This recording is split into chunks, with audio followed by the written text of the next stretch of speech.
Let's graph and find the properties of a circle centered at x equals 3 and y equals 4, with radius 10.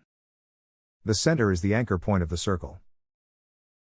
The center is at x equals 3, y equals 4. The radius is the distance from the center to the circle. Step out by the radius, right, left, up, and down. These 4 points sit on the circle.